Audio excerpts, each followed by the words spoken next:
यह कहानी एक बूढ़े मजबूर पिता की है।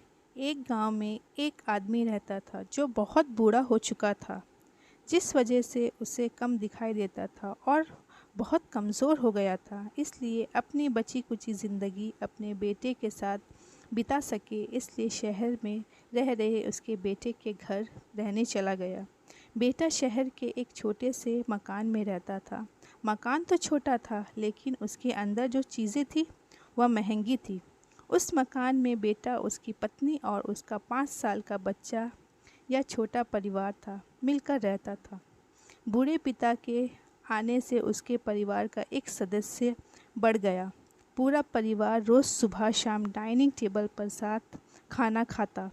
बूढ़ा पिता अपनी कमज़ोरी के चलते हमेशा खाने की चीज़ें नीचे गिराया करता और कई बार कांच के बर्तन भी तोड़ दिया करते थे। कुछ दिनों तक तो बहू और बेटे यह सब सहन किया, लेकिन बाद में वे दोनों बूढ़े की ऐसी हरकतों से चिढ़ने लगे। एक दिन बेटे ने कहा कि ऐसा कब तक चलेगा, हमें कुछ करना पड़ेगा। उसकी पत्नी भी इस बात से सहमत हुई। अगले दिन बेटा कहीं से एक पुराना मेज़ लेकर आया और घर के एक कोने में उसे लगा दिया और अपने पिताजी से कहा कि आप यहीं पर बैठकर खाना खा लिया कीजिए। उन्होंने एक लकड़ी का बर्तन भी बनवाया जिसमें वे अपने बूढ़े बाप को खाना देने लगे। अपने कांच के कीमती बर्तन बचाने के लिए अपने बूढ़े बाप को लकड़ी का बर्तन देने में उन्हें ज़रा भी शर्म नहीं आई। जब खाने का समय जब होता तो बूढ़ा बाप एक कोने में बैठकर खाता और बाकी का परिवार डाइनिंग टेबल पर खाना खाया करता। डाइनिंग टेबल पर बैठे बैठे दोनों पति पत्नी कभी कभी अपने बूढ़े बाप की तरफ देखा किया करते। बूढ़े बाप की आंखों में उन्हें आंसू भी नज़र आते, मगर उन पर बूढ़े बाप की आंखों में उन्हें आंसू भी नज़र आते, मगर उन पर जैसे कोई असर ही नहीं होता। बूढ़े का पोता भी यह नज़ारा हमेशा देखता और वह अपने में ही खोया रहता। एक दिन जब पति पत्नी डाइनिंग टेबल पर बैठकर खाना खा रहे थे, तब उनका बच्चा ज़मीन पर बैठकर कुछ कर रहा था। उन दोनों ने बच्चे के हाथ में लकड़ी का टुकड़ा देखा, लेकिन उन्हें कुछ समझ में नहीं आया कि बच्चा लकड़ी के टुकड़े के साथ क्या कर रहा है।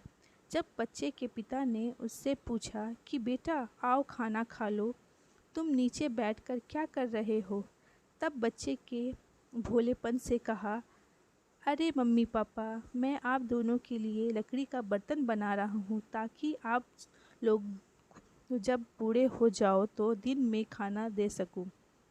अपने नादान बेटे द्वारा दी गई यह सहज बात दोनों के दिल में तीर की तरह उतर गई।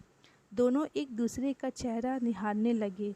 बिना कुछ कहे कि दोनों की आंखों में पानी आ गया और उन्हें अपने भविष्य की किताब अपने आप को के सामने खुली हुई नज़र आई। उन्हें समझने में ज़्यादा देर नहीं लगी कि अब उन्हें आगे क्या करना पड़ेगा।